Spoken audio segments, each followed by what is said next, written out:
Gazowski.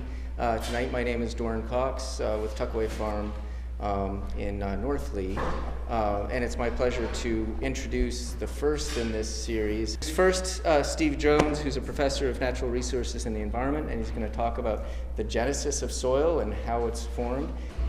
So Leonardo da Vinci, who knew a lot about a lot of different things, realized that we know more about celestial bodies than we know about the soil underfoot back in the Renaissance time period. And this sort of is along the lines of where my intellectual pursuit through college led me. So there are all kinds of different soils, and what we want to get to today are the soils locally, really. But just realize there are all kinds of soils across the United States, and I'll make this point again.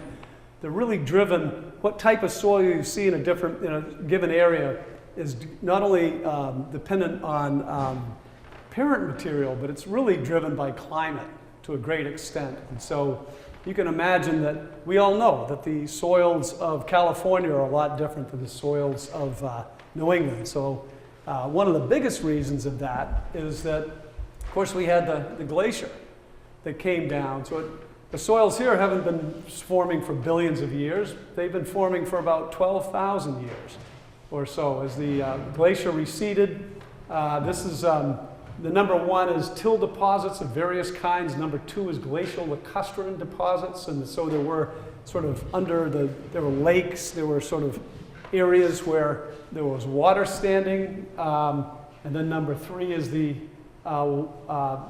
blanket of wind-driven soils. And so as the glaciers receded, the fine materials would be blown around by the wind. And so there's different, the glaciers came down this far. This is the line, good old Martha's Vineyard in Nantucket, and then they receded. And so the soils in New England, just to make a point early on, is that they're pretty young and they're not quite as developed as other soils around the world. And that's due to the fact that they were glaciated so recently, plus the climate that we have here. We have a cooler climate, and that tends to drive soil formation processes slower.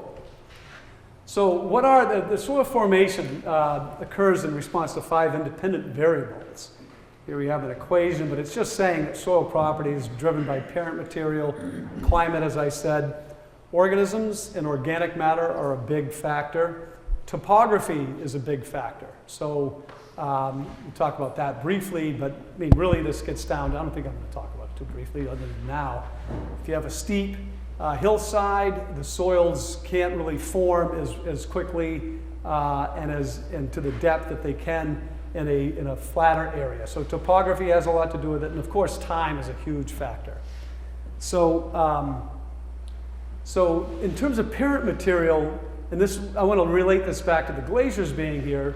The parent material, if the soil is just forming in place on the bedrock, it's dependent on the rocks that are there. The minerals of the rocks will drive what kind of, what influence parent material it has, as well as any organic accumulations.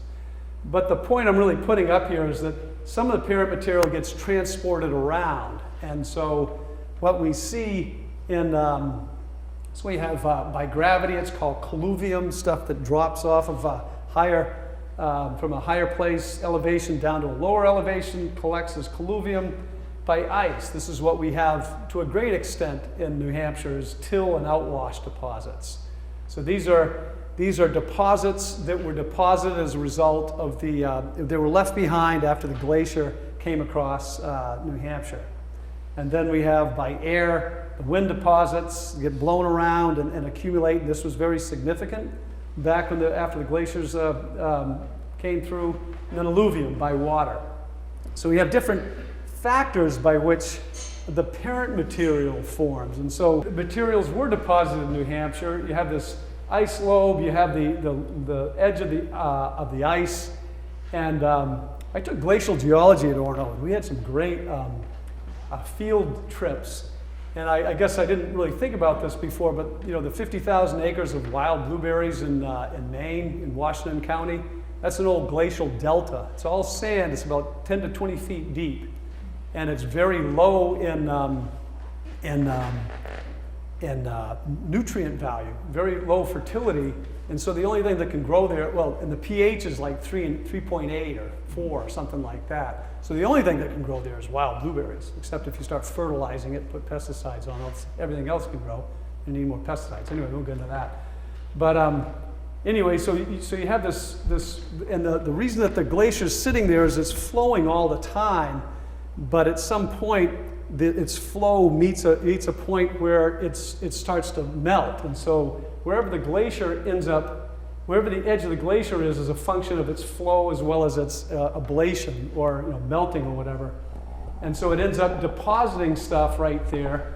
The water's flowing underneath so it can form these deltas, and you can have streams underneath. And so what you end up with, looking at the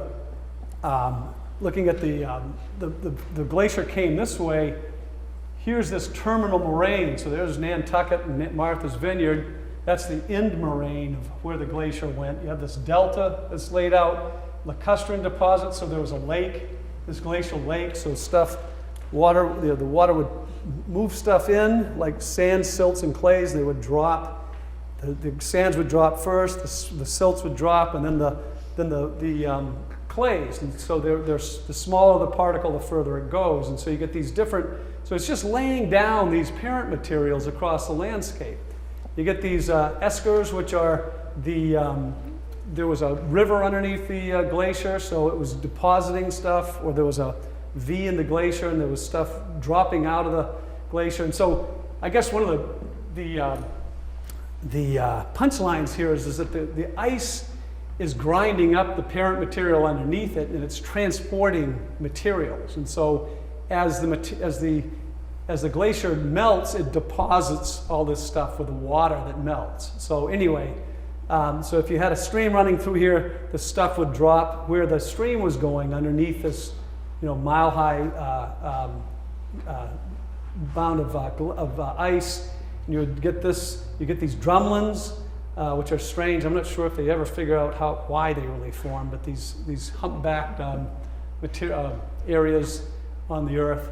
And then as the glacier recedes, as it started warming up across the Earth, you'd get these. It would sit for a while, and you get these other recessional moraines. And so these are just areas where the ice is flowing. It melts. Anything in it just drops, and you get these different formations across the Earth. So you end up with our New Hampshire soil. Does that look familiar? Yeah. So this is glacial till, pretty much. It's not really sorted. As I said, if you have a lake that the glacier, the water's flowing into, it'll sort of sort things. You'll get sand deposits, you get clay deposits. When it's just dropping stuff in this moraine, or it's receding and it's just dropping stuff as it goes along the way, you get this till that's just an assortment of whatever it's crunched off of the rocks. And so you get a combination of bigger rocks, smaller rocks, and some fine material. Because as the rocks are rubbing against each other, they're breaking off little pieces. It's physical weathering. And so you do get some clay size and silt particles as well. So this is how the material, the plant material, was left over after the glacier that ended up being the parent material for soil formation. So this is the process. Soil formation or soil genesis is the process of creating soil from parent material, and it has so I've just talked about sort of the evolution of the creation of the parent material. What you end up with is after a while, after time, the soil, given its conditions, given whatever plants are growing on it. Oh, there's my. I don't want to join Xfinity. It ends up giving you a soil profile. And this is really important because the soil profile, these different layers that are below the surface of the soil, are a function of the processes that are going on in forming this soil. So when you look at a soil map, you can see different soils across the landscape. And these different soils are a function of climate, course, this is pretty uniform climate around here, but topography, parent material, and time, which is pretty uniform around here, and the types of plant material that grow in the soil. So you can get these, or you tend to get, of course, on top. That's where exposure to the sun is. So this is where your plants are going to grow. You have organic matter, you have plant material, and organic matter at the top, and then you have mineral horizons. But the organic material is present in this top layer, but it tends to decrease as you go down through the profile of the soil. You also get the most biological activity here because there is organic matter. There's and organic matter is energy for soil organisms. They need organic matter as energy sources, and so if there's no organic matter down here, they're not going to see too many soil organisms down here. They are present, but they're different types. We won't get into that today. But so you see a lot of activity here. So this is really your area of rich organic matter and high activity. So there's a lot of processes that are going on, making nutrients available, etc. And then what happens is different soils will have different kind of layers forming as you go down through the profile. And I'll just go through this now. So stages of soil development, you have A, B, C horizons basically. A is the top layer, B is a mineral layer, C is sort of hasn't been weathered. It hasn't been gone through the process of formation yet. So you start off with a horizon that maybe just doesn't have much development at all. Start getting things growing, you get this A horizon. And then what happens is the activity here with rainfall coming through starts affecting the next lower horizon. And then you can actually get other horizons forming. And so the longer time you have, the more the soil under a given set of climatic conditions and parent material conditions will mature into a mature soil profile. Yeah? What are some relative thicknesses for these horizons? Good question. So it depends on, so around here, this tends to be pretty good thickness here. Your A layer, or your O layer, which is your organic matter on top. Of course, in forests, you have a thicker O layer than you would in a farm soil, but in a farm soil, you've got it all plowed. So you tend to get this A horizon that is a plow layer that tends to take the organic matter in the top surface soils, and so that might be as deep as your plow kind of thing. And then your B horizon, I'll show you some pictures. You'll see some profiles, some photographs of profiles. That's why I did PowerPoint. I like to avoid PowerPoint, but it's fun to see the pictures anyway. So we'll get to the pictures. So here's a lamprey soil series. This is the lamprey watershed, and these are all the different types of soils: Suncook, Sutton, Rumney, Ridgewood, all kinds of different muck and peat, Canton, Charlton, all kinds of different soils. And so it's a very complex landscape. But a lot of these are a function of topography too. So if you have, the variable landscape in the Lamprey River watershed is quite variable. So you can imagine that there's a lot of variety in terms of soils. And I guess we'll take a look at those maps later. So one of the soils that we have here are called spodosols. And I took off some of the more complex, the more technical stuff. I don't even remember too well, but these are soils that you find, up in Maine and up in northern New Hampshire. Not really down here in our corner, but we do have soils that are definitely spodosol-like here in this part of New Hampshire as well. They tend to be sandy soils under coniferous vegetation, cool climates, well drained. And so what you end up seeing is this is the state soil of New Hampshire. They're going to state everything else. Oh, come on. And so we do have a state soil called the Marlow. And this is the organic layer on top. And you see this gray layer right here? What happens? And then you get the brownish layer. Then you get this more light colored area. So this is your C layer. This is still the sort of the parent material that's undergone very little weathering. And weathering is the process by which the soil materials break down, change, or they actually form new kinds of materials too. So weathering is just the process of change pretty much. This would be your O horizon. This is a what's called a E horizon or an albic horizon. It's actually what's happened is all the organic matter here is kind of acidic, and when the rain comes, it leaches organic acids down through this soil layer. This is under a forest here. This is not a plowed farmland here. You get this leaching. The organic matter comes through and it takes out the iron and the aluminum, and it bleaches the soil. And the organic matter then accumulates here with these iron and aluminum materials down here. So this is a soil that has a pretty thin spodic horizon. If you go to other more humid areas that have spodosols, they're going to have a much deeper gray layer because they're deeper soils and they just have had more time to leach through. So the organic matter, water solubilizes some of the acids. They come through and they just pick up these metals and they leach it out and they get deposited in the B layer. So you have, let's go to the O, the E layer, and the B layer, and then the C layer. So that's a spodosol. So you get these BH and BS. That's humic, and actually BS is humic with things like iron and aluminum and stuff. They're formed, you get this ash-colored alluvial albic horizon. So alluvial means it's had stuff taken out of it. And so you get this ash-colored E horizon, the organic acids formed, they end up eventually collecting in the B horizon.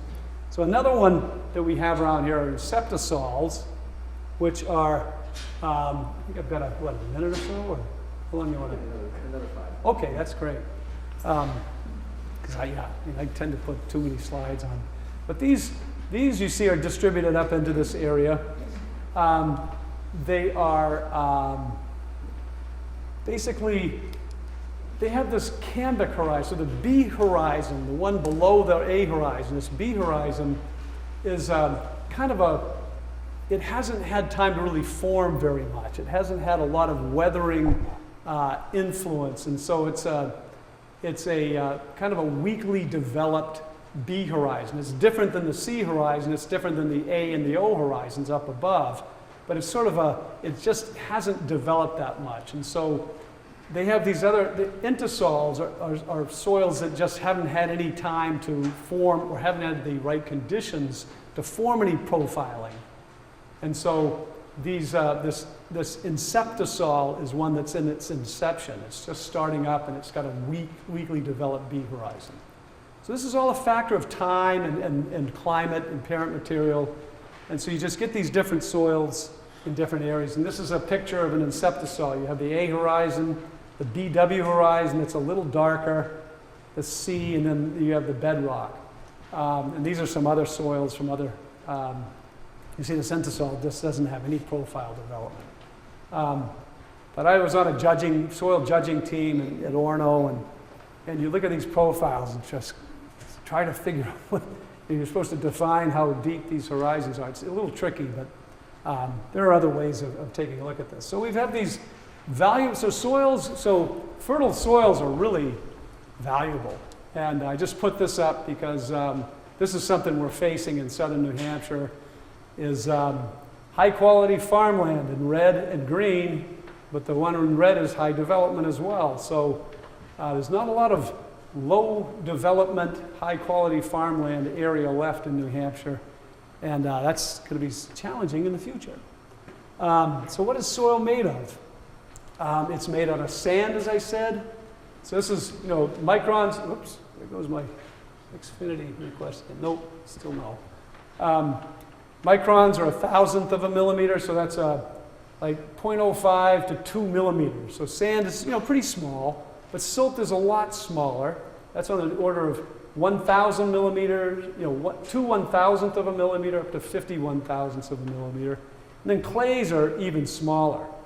And so one of the points is that you can pack, if you count the number of sand particles in my hand, and if I had the same number of clay particles in my hand, it'd probably be about, 10,000 times more particles. And so the surface area of clays is really huge. They're small, and they have the surface area, and they're very reactive. And I'll get to why that's important in just a second. But organic matter is the other big component of the non-living part of soil. And that is very important for soil fertility. So when you look at soil, it's not just a massive bunch of mineral materials and plant material. Because of microbial processes, these microorganisms in the soil tend to make mucus layers. They grow in the organic matter. They start sticking particles together.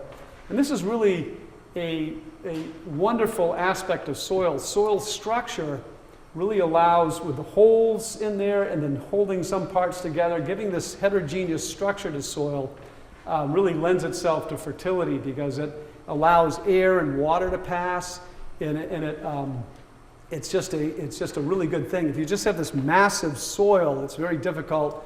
It makes it more difficult for organisms to penetrate into the soil, and plant roots sometimes have a harder time too.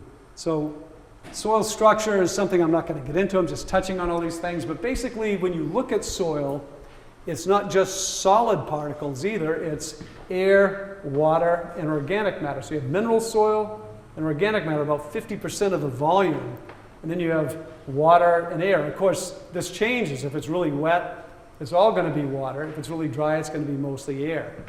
But that just gives you a feel for, if you try to picture on a micro scale, which us microbiologists like to do, it's a very heterogeneous microenvironment. And so plant roots growing in there and anything else that's growing in there, it's very complex and quite difficult to try to figure out what's really going on. But the soil texture, the combination of sand, silt, and clay gives you a feel for how fertile the soil is and potentially what the soil structure is all about. So what we use is this soil triangle, which tells you the percent silt from 10 to 100%, percent clay from 10 to 100%, and then percent sand from 10 to 100%. And a loam soil, for example, what's a loam made out of? Well, it's made of 25 to 51% sand, and it's made up, I guess that got cut off, certain range. It's right in this range of a certain amount of clay, a certain amount of silt, and a certain amount of sand. So it's a mixture. If you just have clay, it's 100% clay, as we all know. Clay is really difficult to deal with.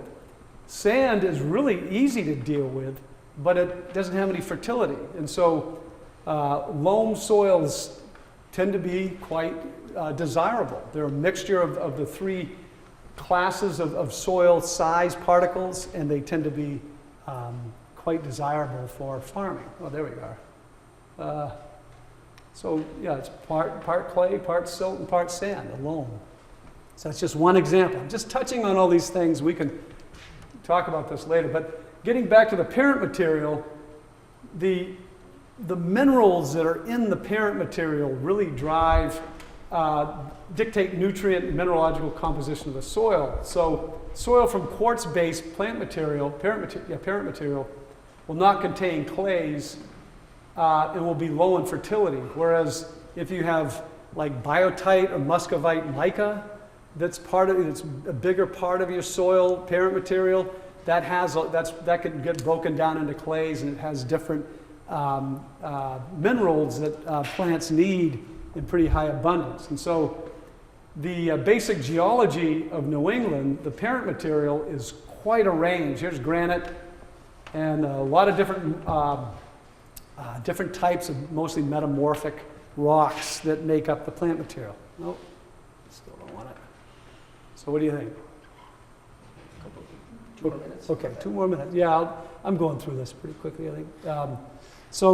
And this is a little technical, but just why are clays so important? First of all, they're important for fertility. Clays are important because they make up a lot of the ability of the soil to hold on to minerals and to hold them available for plant uptake. And the reason is that the clays have a big surface area, so they're really tiny, so there's a lot of surface area associated with clays.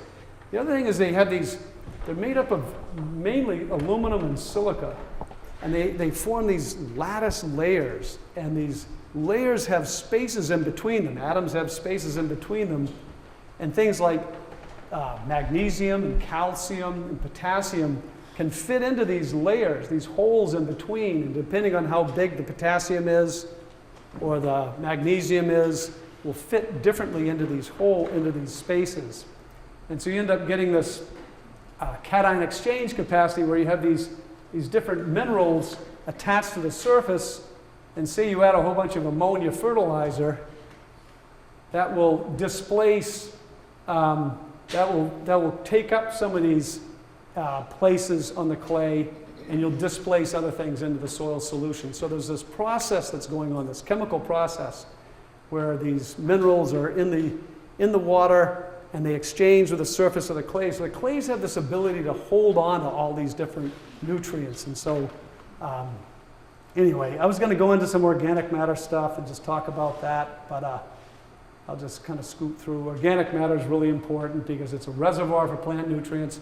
It also has this ability to have this cation exchange capacity. It has charge sites, and it has the ability to hold on to nutrients and to release them to plants when they need to take a hold of them.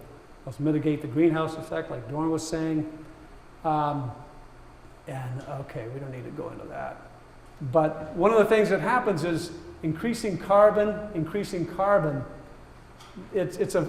Organic matter is a function of decomposition going off as CO2 and photosynthesis taking up carbon dioxide, and then when the plant dies, just having it go into organic matter in the soil. So the inputs and the outputs dictate how much your organic matter is. And so when you look at the map of the United States, cooler areas with more rainfall, more plant productivity, cooler area, less decomposition, higher plant productivity, so still a lot of organic matter. So it's a function of that. So anyway, I think I'll stop there. I was going to go into soil microbiology, but that's good for another time, I guess. There we are. There's the complex soil environment where you have all kinds of stuff: sand, silt, clays, bacteria, fungi, and it's quite complex. Fun to study. Yeah. Thanks so much, Yep. Steve.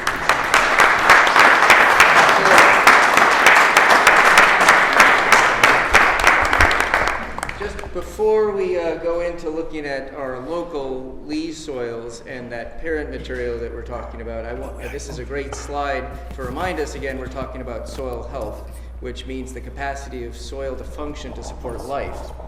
And it's one handful of healthy soil has more organisms than there are people on Earth, just to give you a sense of the amount of life that's possible to support.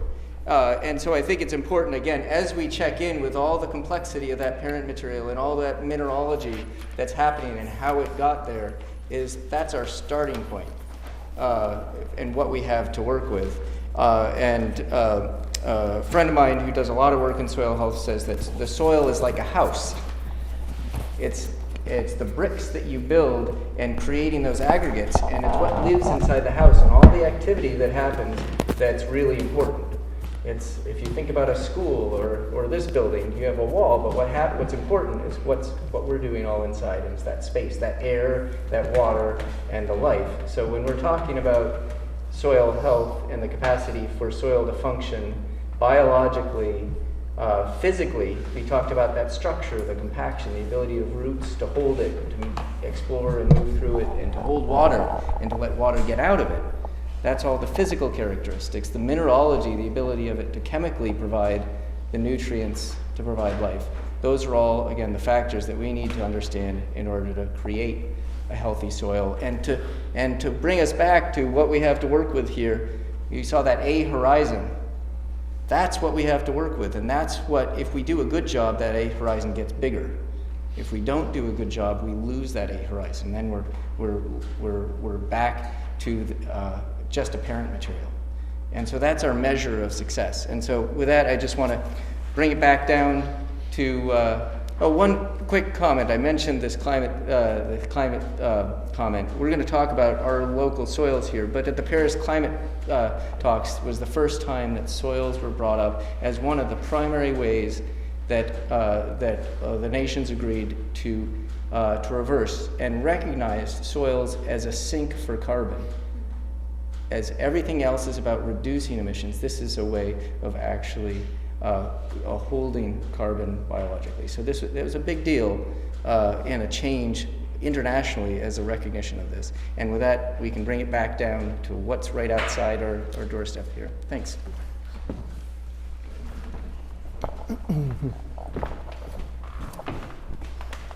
Yeah, as you said, we are formed from glacial soils. They showed the map of New Hampshire with all the different geological formations. And as the glaciers moved down, they picked up stuff from here and there and ground it all and mixed it up. So our parent material is very mixed in the glacial tills, very different than just forming what was the bedrock under these places. Well, I've got a smaller one and a bigger. This is a map of Lee. The Soil Conservation Service did a map, and there's little red lines, and each one of those is a different soil type. There's a lot of them that repeat themselves in here, but you look at it, and we do not have, it changes, a few acres can be one type of soil, and then it changes. And when they look at soils, we have soils that are sort of from the same material, but are slightly different, either by the slope, and that's indicated by the ABC number or letter that goes beyond it, that A's are relatively flat, B's have a certain slope, C, we have descriptions on those. And again, depending how that was deposited here, we have a drumlin in farm, we know for sure. Steve, maybe you could tell us what drumlin is, and you're called what a drumlin is. A drumlin is formed by the glaciers. They don't, as Steve Jones said, they don't exactly know how, but it's somehow or other, it's a sort of a hill that is pushed up.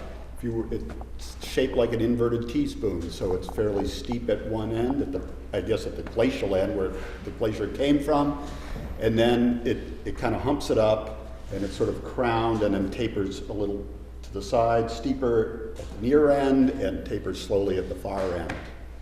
And I just happen to know, I've always known that, I guess from my dad, that our soil is Paxton sandy loam on top of our drumlin, which is just down at the end of the road that way. Right, so we have the drumlin in the town. We have another formation in town, or let's see, is that in town or not?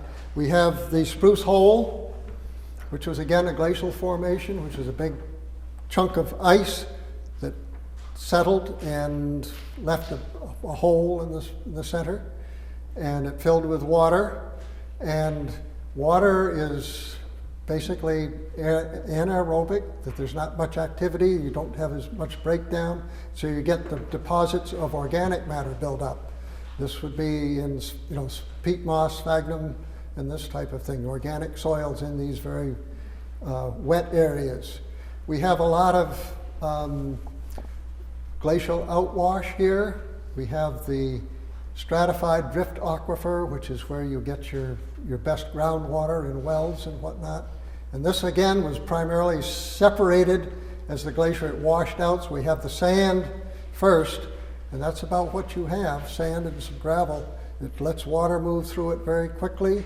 There's not much surface area, it's not very fertile, but we have certain things that grow on that fairly well. Our pine and oak forests This is why we had the big mast trees. The white pine would grow very well on this, and we have the mast roads.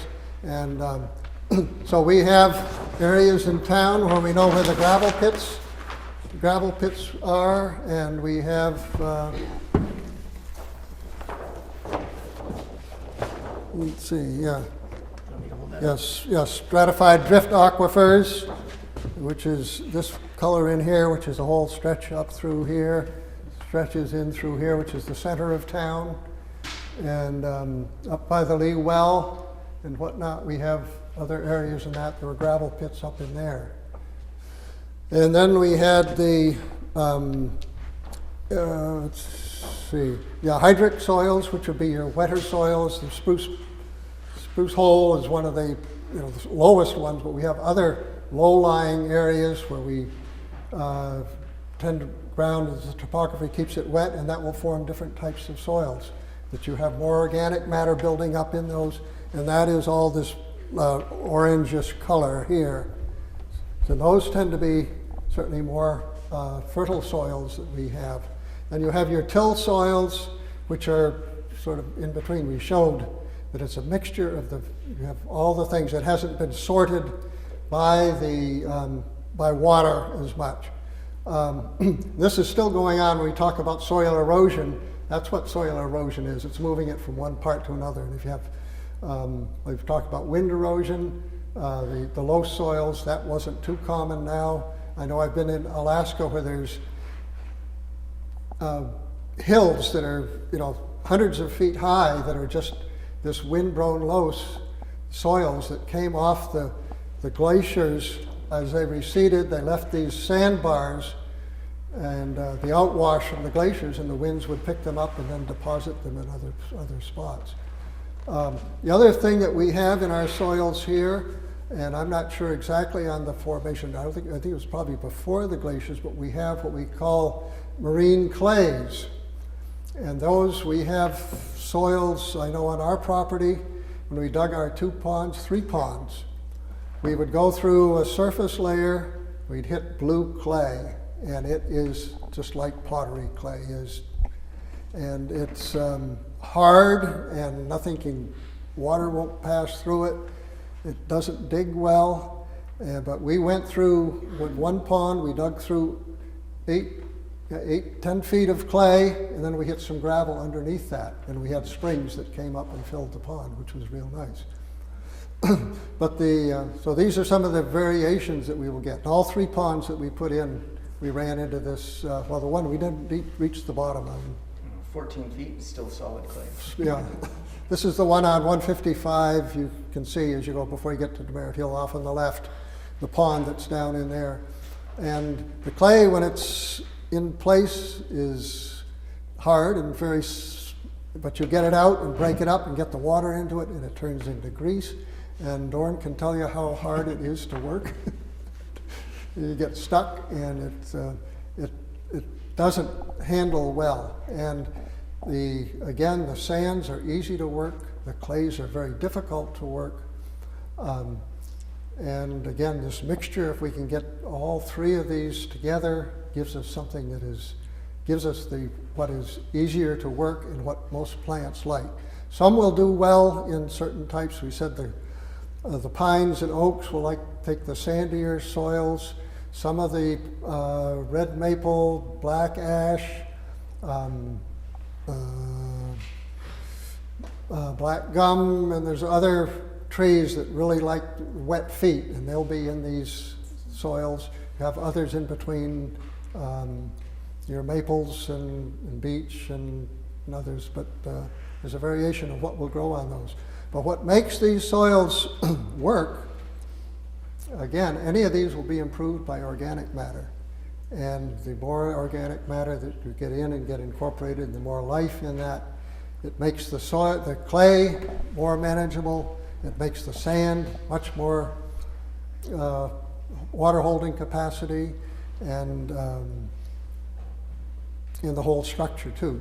And again, as we said before, with the soils, there are the 3, you've got the mineral part, You've got the organic matter, which helps everything, but you also have the air, and you need the water. And plants need all three of these things for life. If you can't have air, things aren't going to grow. Most things. You have some anaerobic things that happen at that point, but plants do not, most plants do not like that. They need to get that air. They need a certain amount of water. So if your soil will not hold water, you're going to get to the point where it'll dry out and your plants are suffering from lack of water. And so I guess these are the things that we're looking at in Lee and the soils. We have a great variety of soils here. They all have to be handled a little bit differently, but I think the one common factor that I think we find in all of these is increasing the organic matter on this is one of the key things to this, and for a sustainable husbandry. And the thing that we're finding is that if you get into a cultivated soil, you keep turning the soil, you increase the oxygen in that, it increases the respiration of the organisms in the soil, and they're using up the organic matter. So repeated cultivation, and in that it does release nutrients which the plants can take up. But you've got to keep replacing that organic matter in the soil, or otherwise you don't have anything for the microbes, and then your soil structure deteriorates, and everything goes downhill from then. And so we need to get the balance of getting the materials back on, either through green manures or animal manures, mulches. There's a lot of things. These will be talked about later as we get into these other series that we have in here. I will mention that these soil maps, we have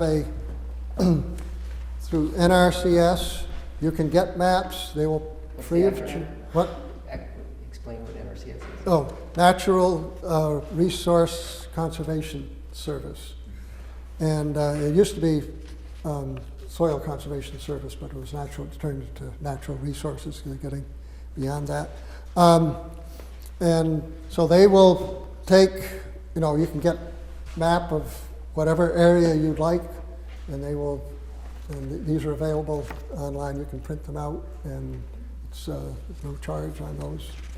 And I guess you've worked with those. And yeah, the web soil survey, you can actually do a custom map of whatever area you choose online. It's a fairly straightforward tool. It used to be that you had these massive books, or you had to have them pre-printed, but they will actually give you a full report, and you can choose layers and areas of features, different types of overlay aquifers and habitats and so forth with their tool. So it's all free. Yeah. So these are available here. We have some handouts on soil health, and these packets include a lot of things on basic soil biology and whatnot that are, again, available from NRCS. So we have a number of those here. Feel free to take those, and they'll be on the others. Along with the maps, they have a list of the soil types with this brief description of them, and there's a more complete description of those as well.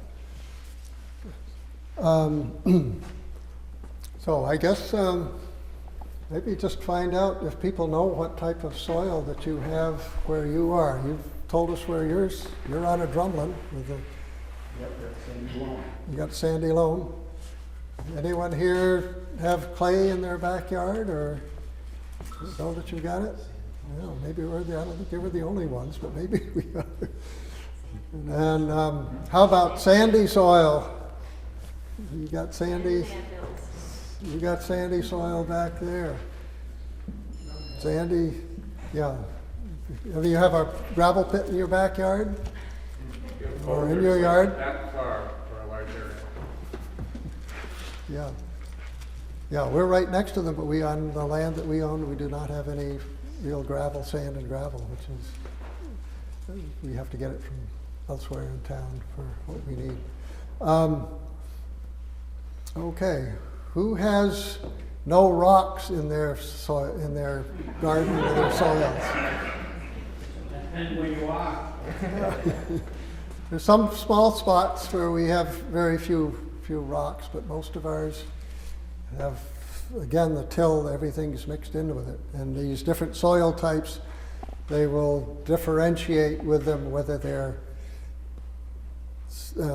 usually it's a fine sandy loam, few stones, or very stony, or excessively stony. And this will again determine what you can do on that land. If you've got a steep hillside with lots of stones and whatnot, you can't really cultivate that. It's just you can't work that. You can plant trees in it. It'll grow beautiful trees. Some of these soils will do very well for pasture. In fact, I was reading just a book I was reading on colonial conquered Massachusetts, and that they found that the glacial tills on the hillsides provided much better pasture late in the season because the water in the soils would tend to seep to the surface lower down, so they would stay much more moist than some of the other soils. And so that even though they were rocky and whatnot, they provided much better pasture than the more sandy loams that they had more on the flat ground, which that they had to get more water to. So you have a lot of different potentials on on what soil that you've got. Some is certainly well suited for grazing. The highest value seems to be, in agriculture, if you can do your row crops and vegetables and that type of thing. But that is usually limited, that your land can't be too steep, whether you'd have to terrace or control erosion that you would have on that, or you would have too many rocks or other things that would be giving you problems. So I guess, are there questions on soils here? Yes. I've heard, and I think you touched on it, that too much tilling is bad for the soil, so some people go for low till or use certain I can talk about that. Again, the more you turn the soil, the faster the organic matter is going to break down. Often it's needed, you use it to control weeds or to provide a fine seed bed to get your seeds in. There's been technology that's been developed, no-till, again, getting those seeds in the ground.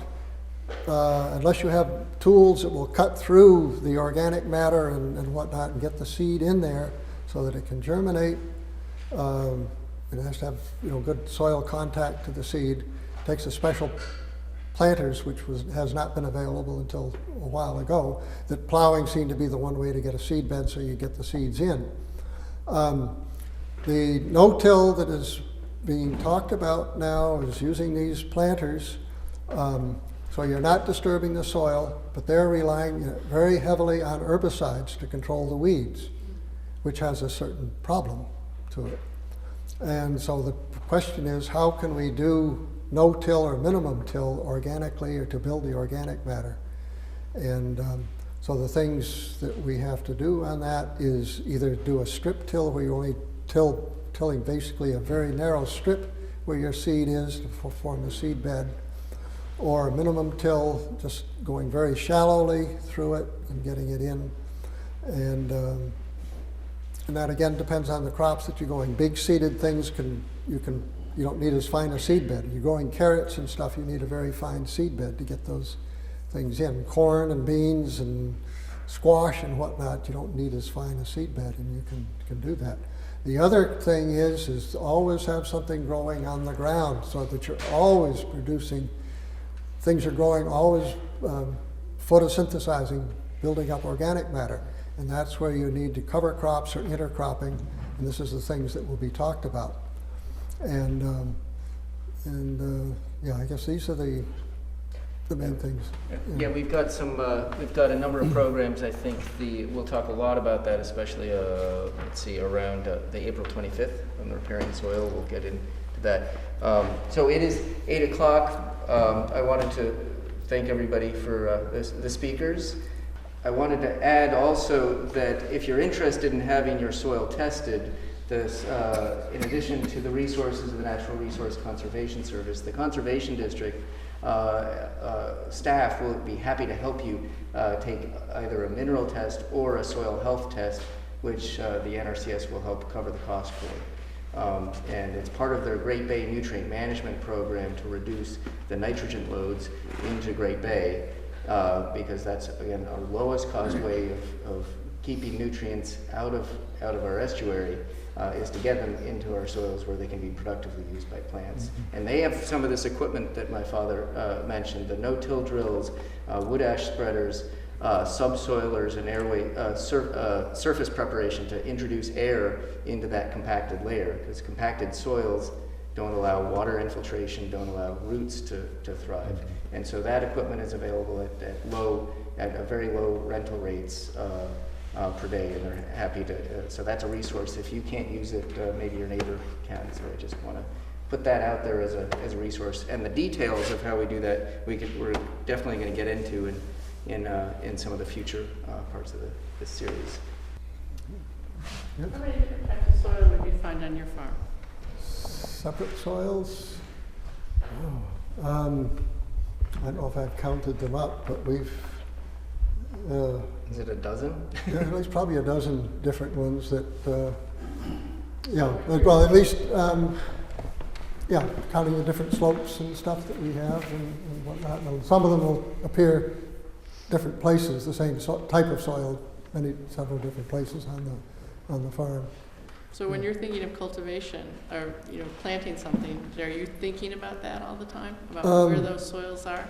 Yeah, we certainly have some of the soils that we wouldn't even think of trying to plant, standard row crops or anything in it there, but they would make good pasture, and or they may be best for growing trees. And then the other thing is how can we possibly pasture and have trees at the same time, and how can you do that with maintaining the soil, proper soil health, and the health of the animals. And so there's a real interaction that we're looking at here. And I think some of the talks later on is that having the livestock on the farm is it's almost as valuable for the manure it is for the crop that you're getting off the livestock. But that's important to keep the cycle going. And so I think these will be things that we talked about. The soil compaction was one that you just mentioned here, and that again, if you get the organic matter in there to get that soil loosened up and get the crumb structures good, but you can, under particularly the tills, with that great weight of ice and stuff we had on it, it just packed the stuff down. And if it can be loosened up, and this is where some of this chisel plow and stuff may help. And a lot of this has been exacerbated by heavy farm equipment on it, particularly getting on when the soils are wet, when they're more plastic and they get pushed back together. And so these are some of the other things I think will be talked about is, when do you work the soil, and how much do you work the soil, and when you should stay off it, and what we can do to improve that. And so I think these will be things that will be covered. But again, if you've got sand soil, you're going to be handling it very differently than if you have something that's heavier clays. And if you've got a lot of rocks, that's going to certainly make for problems. But certain other things can grow well there. So. This is a question actually, I think, for Steve. Is that okay? Yeah.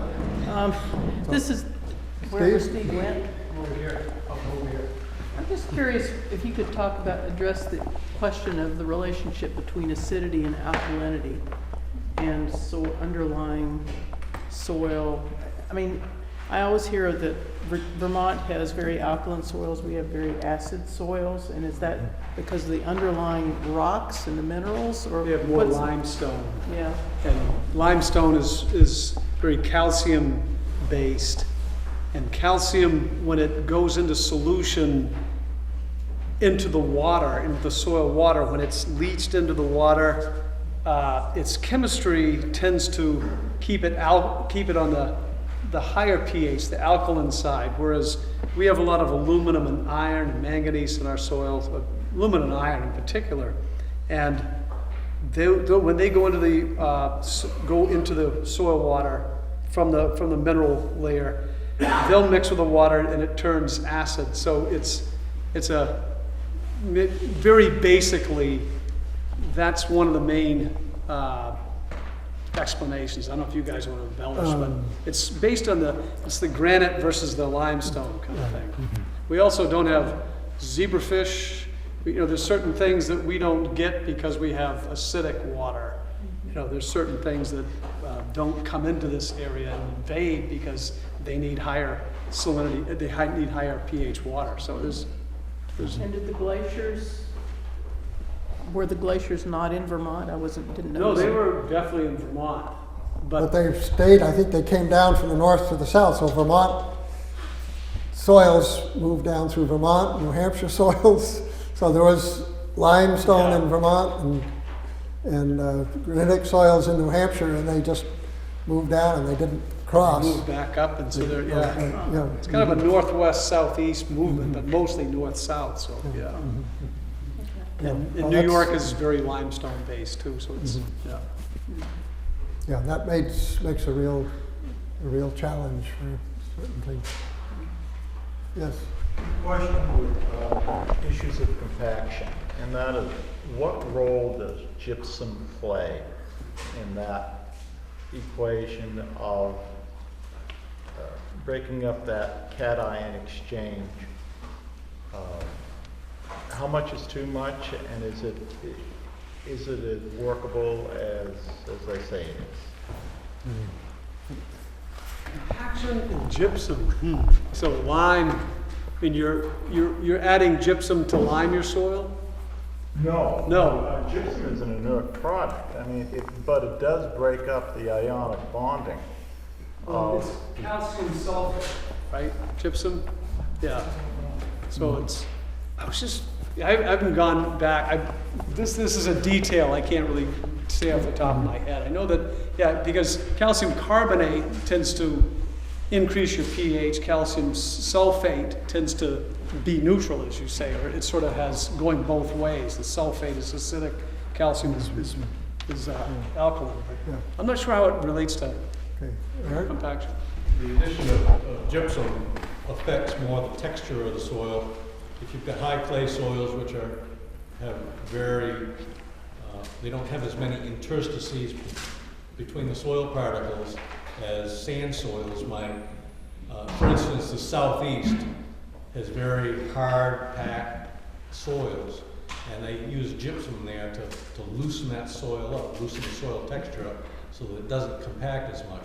The adhesion of the clay particles, or the process of adhesion, keeps those particles onto the clay, so the clay doesn't mush together as much.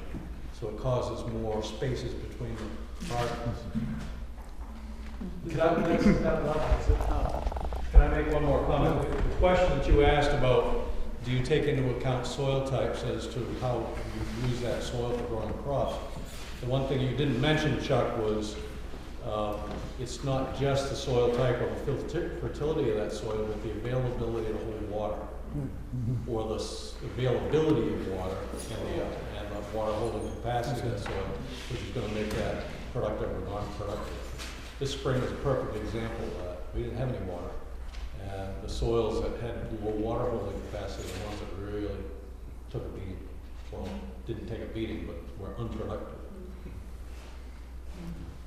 That water holding capacity is one of the things that you can manage with, that you can improve with management. Right. So that's a big part of that, because that's a function of compaction. Yeah, it's a function of parent material, compaction, and organic matter. Those aggregates, all those are what help hold a lot of that water. Yeah. Yeah, I think the one thing that's very difficult to change is the parent material, the mineral content of the soil. You can't move enough of it to do it. The things that you can change is the organic matter, and through that you can change the water holding capacity and then ion exchange capacity and everything else. But And the You're mineral- pretty well stuck with the minerals that you've got there. To an extent, but as you said, gypsum, if you're adding lime and other minerals to offset that balance, because often we hear about this, the parent material of the limestone base in Vermont, and so they inherently have, it's a little easier for them over there, but it's also something that can be addressed in an afternoon with a few drops of lime or wood ash. So it's also something that is adjustable. But you have to keep adding. You're constantly fighting against the parent material, right? Our rocky soils are also rich in minerals, and also provide structure that in the super rocky soils actually resist compaction, and they provide pathways for water flow. So there are trade-offs, and so is it half empty? Or is the glass half empty or half full? So I think. Okay, other questions? Okay, well, I think there's some dirt cake out there, so let's Tastes like chocolate. yeah. And I think some cider there as well. Yeah.